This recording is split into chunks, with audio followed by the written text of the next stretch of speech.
Hey, folks, Travis Wallstein with Air Heating, Air Conditioning, Council Bluffs, and Wallstein Plumbing in Council Bluffs, Iowa tonight here on Circle of Trades.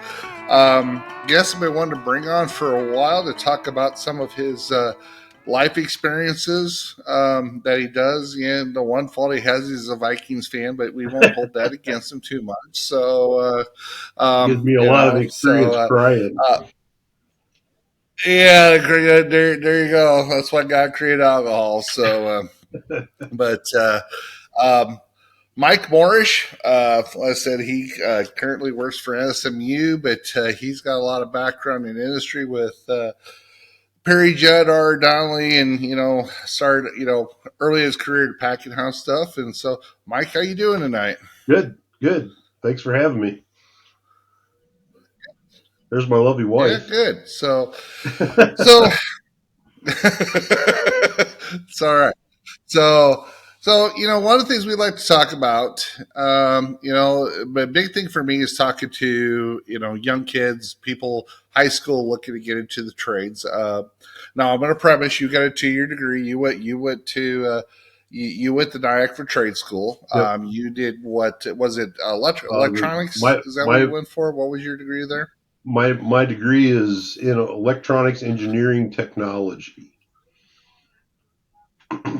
And engineering technology. So he's kind of a smart guy, is what it is. But I think it'd be safe to assume that what you've done in the workforce, that degree helped, but you've done so much more My than my that. And degree my degree got my foot in the door in industrial maintenance, yeah, and then really and truthfully, my I worked in a meat packing plant in Mason City, Iowa for uh, 5 years, 4 years and 11 months exactly. But uh, the 4 years and 11 months I worked in the packing house, I okay, learned I learned a tremendous amount about industrial maintenance and and machine control.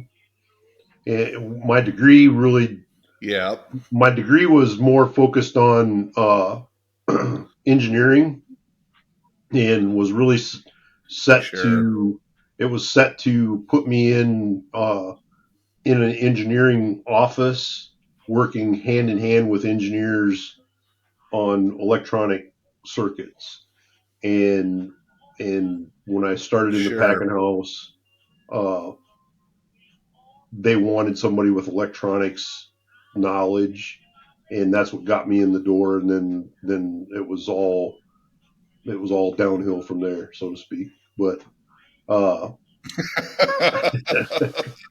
I I I learned a ton about how machines work, machine control, uh, all the different aspects of machine control. We actually had, when I worked in the packing house, we had one machine that was a ham stuffing machine, and it was it ran by a pneumatic computer.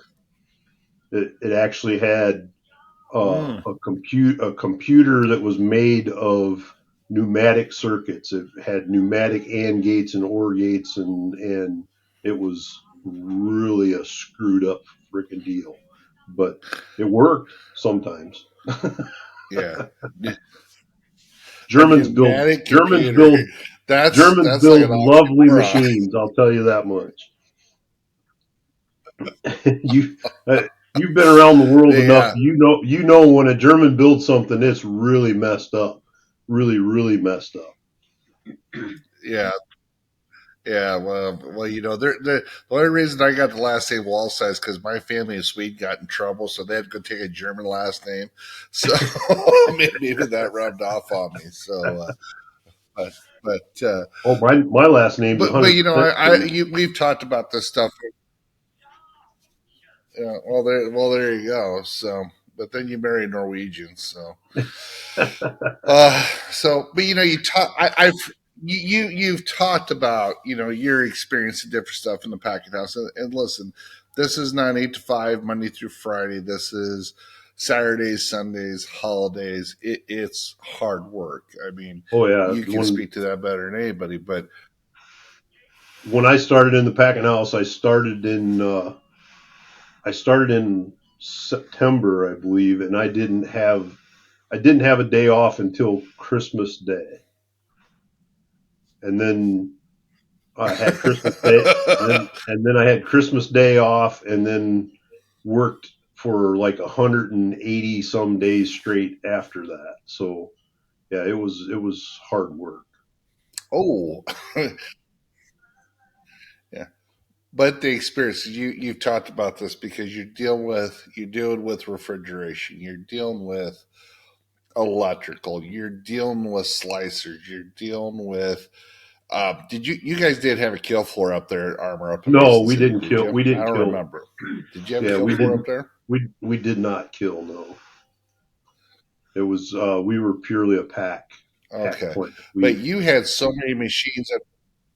Yeah, but you had so many machines and processes that you worked with as far as and having to understand how things worked and how it went together. And so when it broke, you had to put it together. And where your degree helped, but your the hands-on knowledge, I got to believe that you learned just from working on the stuff had to um, help you for the rest of your, work life, oh 30, 35 years in the oh workforce. yeah, absolutely, absolutely. I Yeah. like I said, I make no bones about it. I learned more in the 5 years of working in a meat packing plant than most people learn in their entire lives. Working. So it was great experience. Yeah.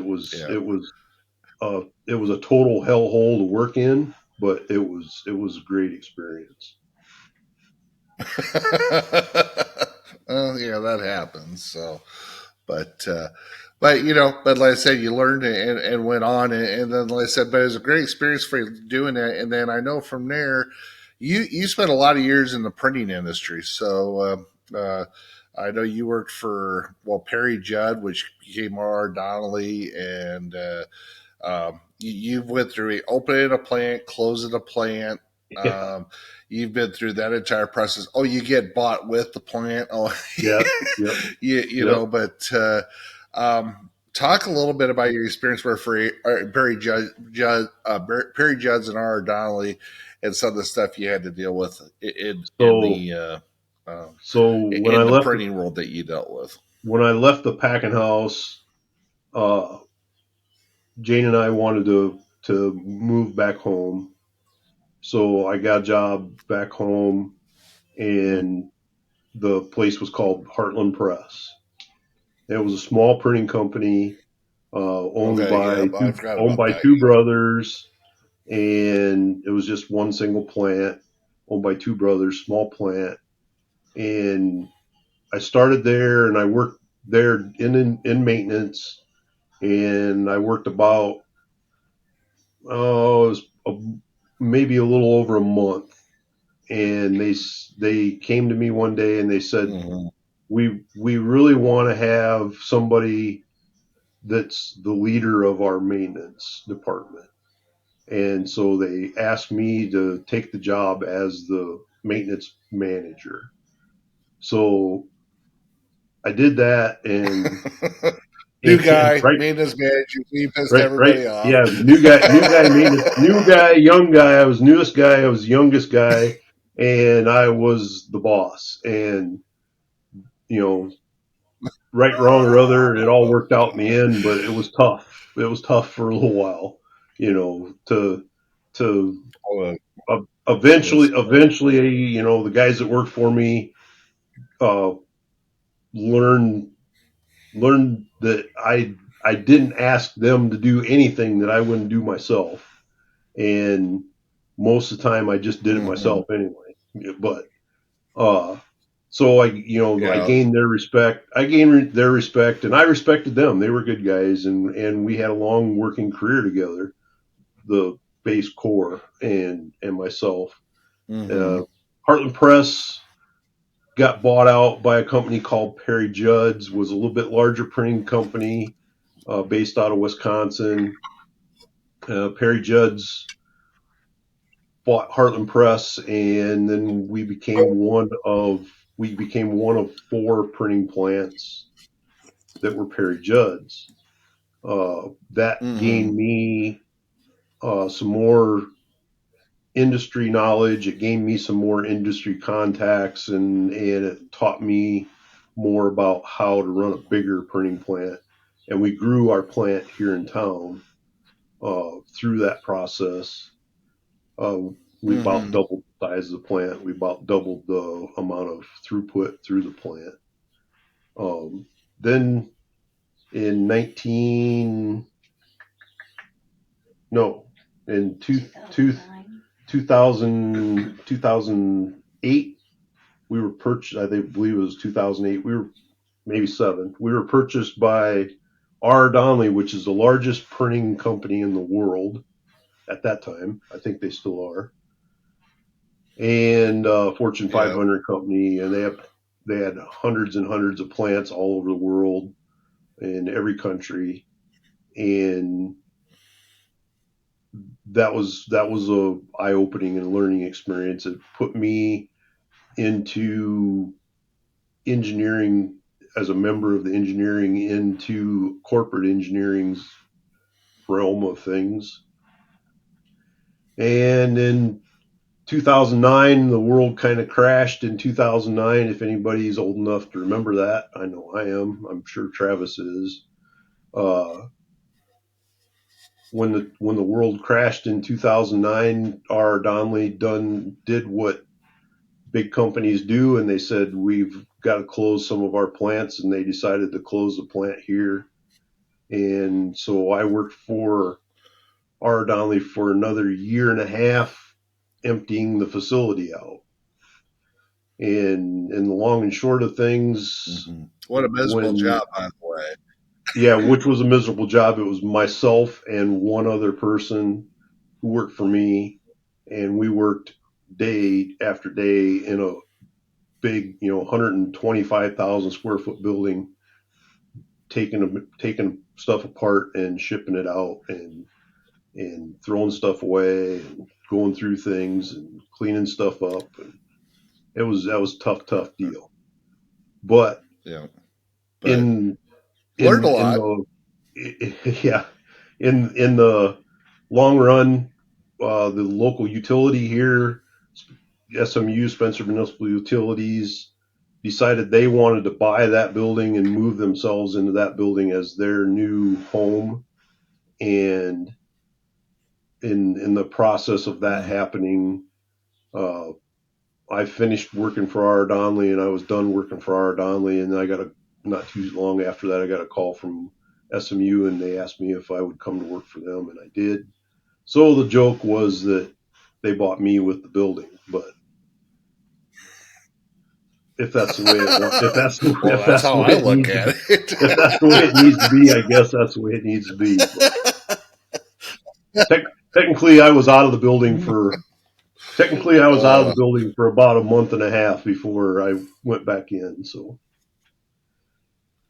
in the long and short, now it's but you been I've still had the been keys, right? I mean, uh, no, I did not actually. I turned over all my keys to SMU when they bought it, but so now I've been with SMU for going on 14 years. So it's uh it's been like oh, let's see, was 93, so it's been over 30 years that I've been in that building now. So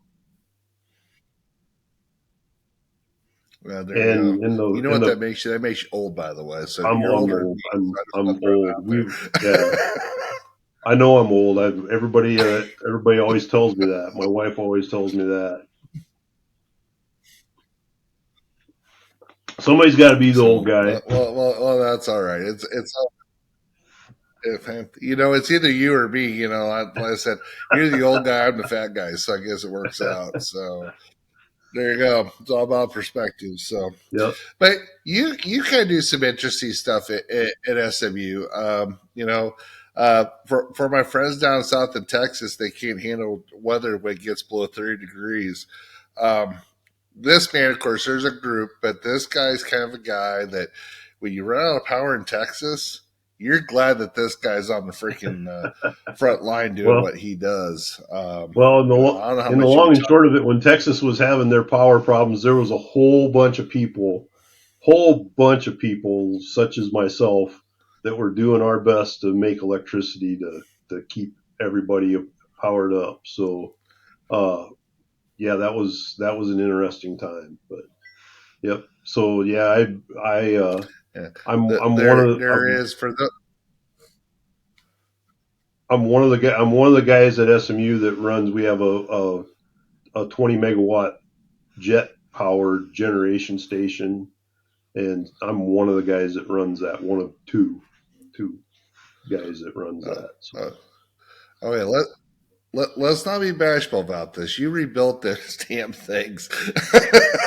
that Yeah, was I remember that the was the first time you first. told me about these things. You were talking about how full of bird crap and everything else they were because they Yeah, hadn't been maintained, and you've yeah. basically rebuilt them what once, if not twice now, if I remember right. Well, if you So, when we're talking about but rebuild, there was when I first started at SMU, the first job that I did at SMU was refabricating and rebuilding uh, the jets, but getting them so they would be reliable and runnable again because they were at the time when I started at SMU they were not.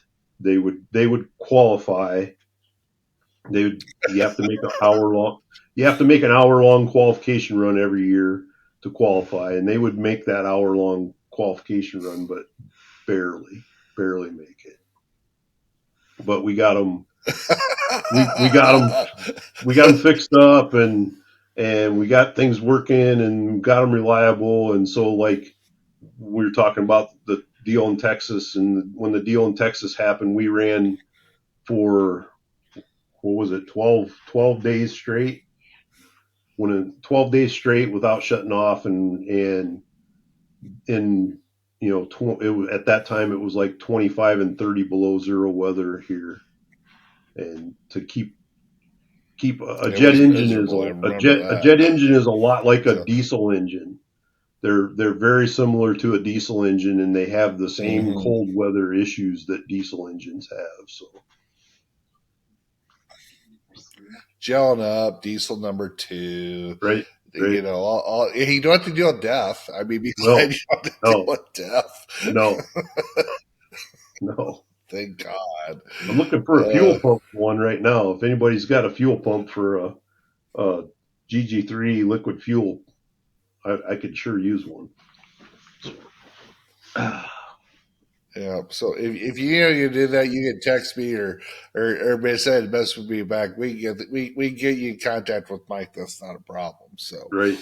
So So talk to me a little bit. This is always kind of where I go. I always like to talk to the younger generation and you know to the parents too that have kids that are in high school or just past high school to where to where they're I love to say their brains are young gray mush and we get to refine it a little bit. So I know with your background, your family farmed or was around farming. So I mean you've always been a very what I call mechanically inclined person. Um, but there's, it's different today in school in a lot of ways, but I think there's some similarities to today. And you've got two kids. They're a little bit older, but they're out of high school and they're adults and they got their own life. But what is some of the lessons that you kind of learned that if you're talking to younger generation today that's looking to get out into the workforce, what kind of things would you talk to them about? What kind of things would you tell them about? Hey, this is the kind of stuff you do, degree or no degree. And I'm not against 4 degrees. I always tell everybody, but there's a lot of opportunities where you don't got to go to school to get a degree to get a pretty damn good job. Well, So, I give me your I thoughts I first. would be sure.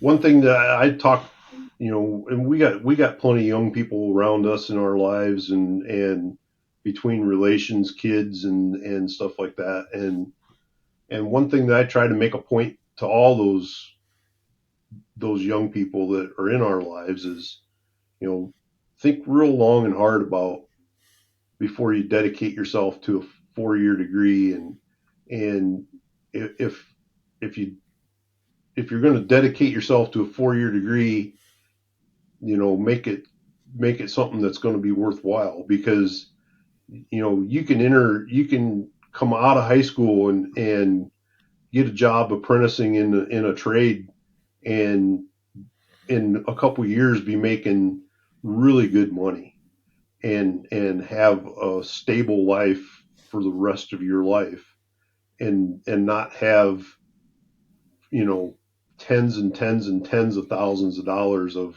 student loans hanging over your head before you even get started in your life. Mm-hmm. So it's Yeah. the trades are uh, desperately desperately needing people.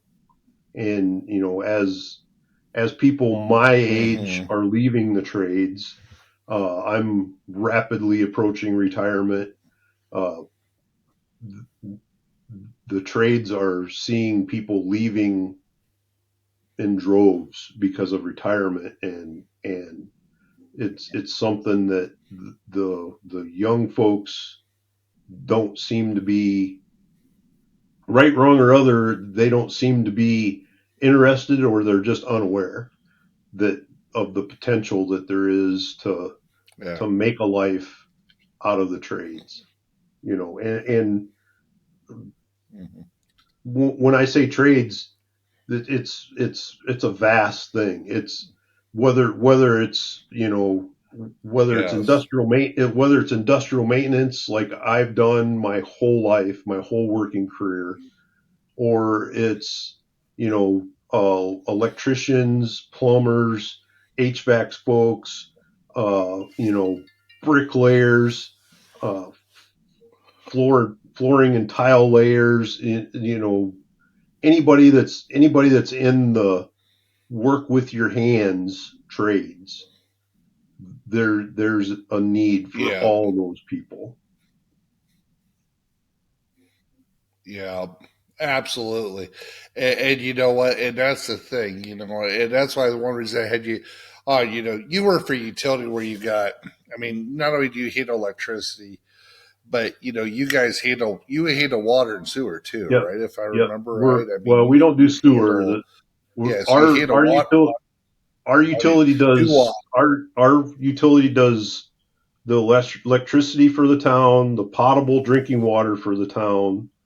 We do uh, we do internet and telecommunications, and television.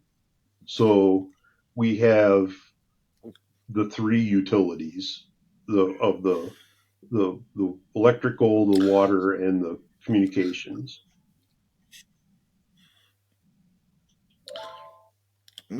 So not only do you have the life safety part of it, which would be the water and the electricity, because I mean it's very important, but you have the communication side of it. Right. I mean, 30 years ago, it's like, what's internet? I remember in 1996 logging on to Netscape when I got out of the Navy. It's like, well, what's this stuff? You go on to the internet, you type in a few things, go whatever. I mean, kids today have no freaking clue what it's like not to have internet growing up. You had to come up with shit on your own. Right. Right. Right. Yeah. So And you think yeah, about it we're now, we could do this without the internet. So, right. Right. and that's the crazy part of it.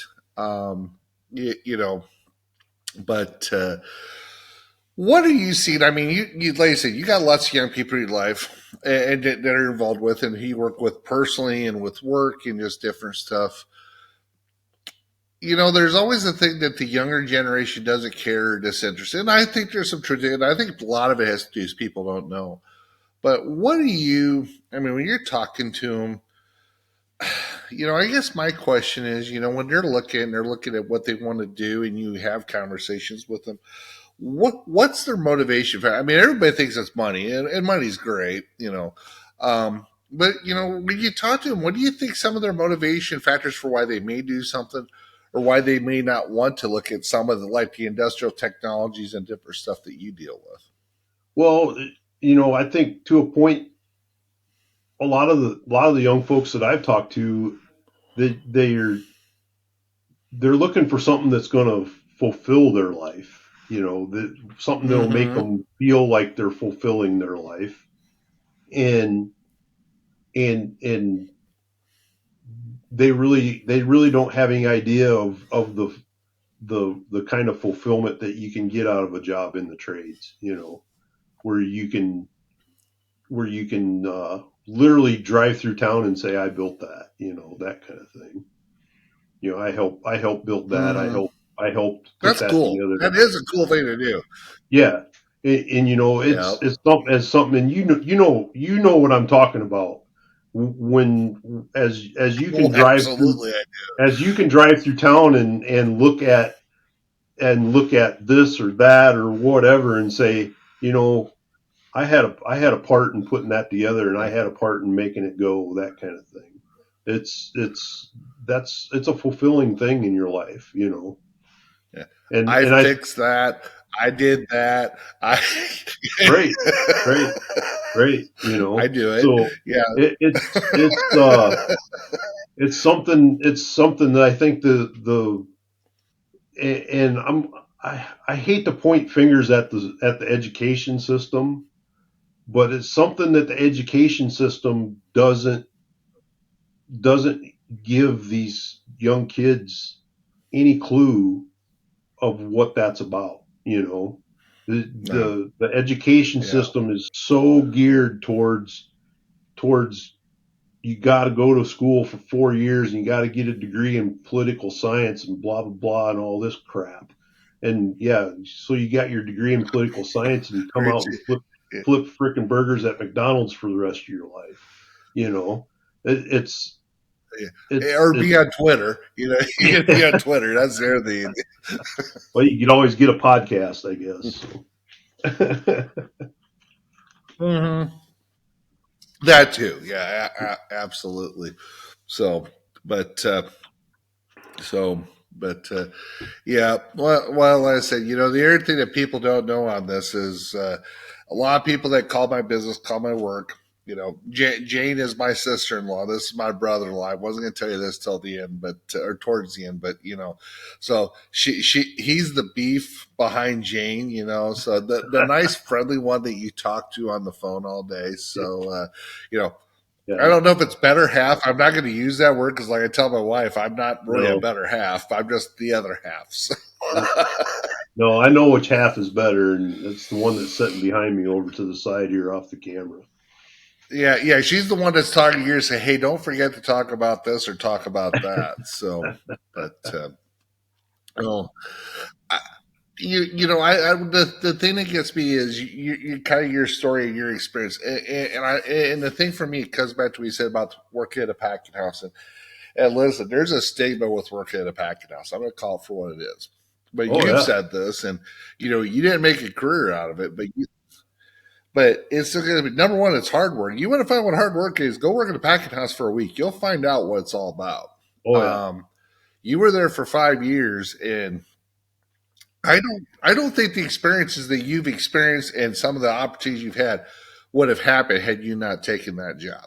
I could be Oh crazy, but I no, believe from what you've told me and from what I know about you, there's no doubt about it. oh yeah, that's 100% fact. I mean, like I said, the 5 years that I worked in the packing house taught me more about not only about work and about industrial maintenance, but it also taught me about life because uh, you know Mm-hmm. working in a packing house is very very much a hellhole, and there is. I dare you to show me a packing house. Yeah, It's not. it is. So it's in, when I started in the packing house, I was there. I was the youngest employee out of over 700 employees. There was over 700 people in the packing house, and I was the youngest person in the building. I was about 2 months shy of my 21st birthday when I started working in the packing house. And Yeah. by the time I left the packing house, by the time I had my service in there, I was the chief steward of the union, and Yeah. I was the most senior. I had the longest length of service of all the employees on the maintenance department in the packing house. That's how bad the turnover was there. We had 30 we had between 30 and 35 employees in the maintenance department, and the turnover rate was so bad that yeah, I with 4 years of seniority, I was the most senior guy there. So it it Mm. it it the hellhole of a packing house is something that not very many people will ever experience for a long period of time in their life. Hmm. But like I said, the experience, the wherewithal, the life lessons, everything else, and it just shows to show. The degree got you in the door, but the experiences you had there. Number one, you had to be willing to work hard. Number two, you had to. I hate to use this word common sense because I'm not sure there's much common sense anymore. But you had to be willing to learn to adapt and work hard and I mean it's not the funnest job in the world, but it provided for you then, and it's helped to take you to where you're at now, Oh to yeah, where you're getting fairly close to retirement, and it's provided for your family. So I mean that's the thing, the stuff you do on the front end, if you do things right, it can make things a lot easier for you as you get older. And I for don't think sure. people understand enough of that. And it's also So to a point. Sometimes sacrifices have to be made on the front end for the rewards on the back end. That's that's what oh yeah, a oh lot of yeah. people can't get a lot of people can't get through that. They can't get through that. They think it's got to come right away, that kind of thing.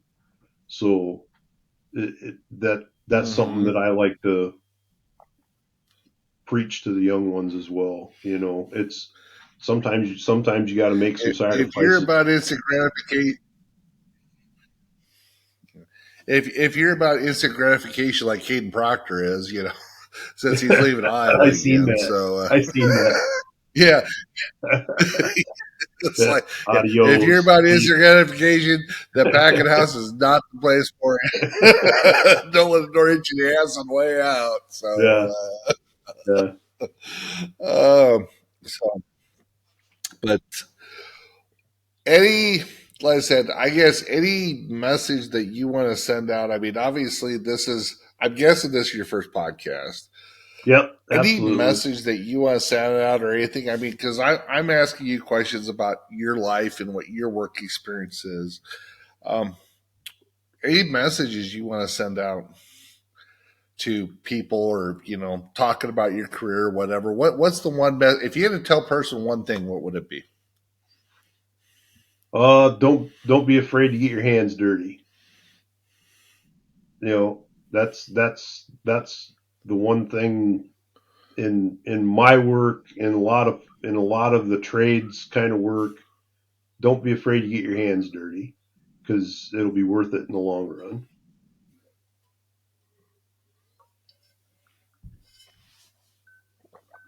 Okay. So who is texting me? So, Probably well, my I think wife. that's very important to hear. So, say, you ask about her, yes, and so, but well, that's great, Mike. I'm gonna tell you, I really appreciate you coming on in on kind of short notice. I mentioned on Sunday, um, but I've been wanting to get you on for a while. Just to kind of tell your story, because your story is it's really unique. I mean, in all honesty, it's traditional in some ways, but it's very untraditional in other ways. And I don't think anybody's ever said that you don't work hard, but I think you'd be the first one to tell you that you like to work smarter versus harder. Oh yeah. From the Oh years yeah. I've known That's you. that's Um, that's And I think that's very that's always been a motto of mine. Work smarter, not harder. You know, you can get a lot of yeah. things accomplished if you just put your mind to it. That's the big thing. Yeah. So, but so I know I appreciate coming on. A couple things I do want to mention since we're here today. We're talking about stuff. So I am working for a banner, so you guys don't have to see all my Hawkeye stuff. Although I really do like my Hawkeyes, Packers, LC, and Cubs stuff. So I am working on a banner, so you can see the Circle of Trades banner, not all my fun stuff. So that's first thing. So a second thing for people who do not know, we have opened up a plumbing business called Wallstein Plumbing. We actually have a Facebook page out there now. I'm going to definitely encourage people to go out, like it. We're starting to put some pictures about stuff that we're doing. We're just kind of getting involved with that. We're quoting quite a bit of stuff with that. So, Hayden is, getting to find out what life can be like as a business owner, for better or for worse. But go on and like the Wallstein Plumbing page. That'll definitely, and Facebook page. We are working on a website that is actively working, but the plumbing side's there. We actually had people out marking our mini excavator today, so we got that loaded up, and of course it's black and gold, which happens to be my favorite colors. I know that shocks everybody. So, but so definitely go out and like that. See the stuff going on. We're getting into a time of year where we're starting to do some AC maintenance and service stuff too. So, I mean, if you're local here in the Council Bluffs area, give us a call. We're looking at different projects. I mean, it's been a little bit slow the last 6 weeks, but we're starting to see things pick up. I don't want to say rapidly, but we're working on a lot of different stuff that's going on. So, call and talk to Jane. Tell her hi. Tell her that her boss is a nice guy, or you could lie and say he's a jerk. Oh, wait a minute, I am a jerk. Never mind. Get those maintenances done. But get those maintenances done. I'm a maintenance yes, guy. Do the maintenance. yes. So you got to do the maintenance, people. There you go. Get your maintenance done, but. In the meantime, so we're trying to get a few of these lined up. Like I said, Mike, I appreciate you coming on tonight, short notice. Tell a little bit about your story. We might have you on again. You never know where I might call and say, "Hey, we want to talk about something." So, oh wait a I'd be minute. happy to. Well, is there really anything to bash Nebraska about this? Yeah. I don't know. Wait a minute. Trader Trev Alberts, my favorite, my favorite Iowan that went to Nebraska, that basically killed UNO football and wrestling. That went down to Nebraska, and he left it to go to Texas A&M. So I want to tell my Nebraska fans, congratulations. I had to throw it out there. And yeah, Kate and Roger left. So has Nebraska anyway. paid off Bo Pelini yet? Have they paid off Bo Pelini yet? Or are they still probably paying? Not? They're probably got 4 coaches on. They got money to burn over there, Lincoln. Warren Buffett's got that whole Class A shares for Berkshire Hathaway. People just friggin' burn it. I mean, it must be nice. So. But poor guy. So, yep. But till next week, like I said, if you got any questions, comments, concerns, email me. You can always email me at travis@airsurfcb.com or call the office and talk to Jane and yell about Travis and something he said to piss you off a little bit. It's all good. If you want to hear about Mike's story, call me. We can definitely do that too. In the meantime, Mike, I appreciate you coming on. Yep. Thanks for having me.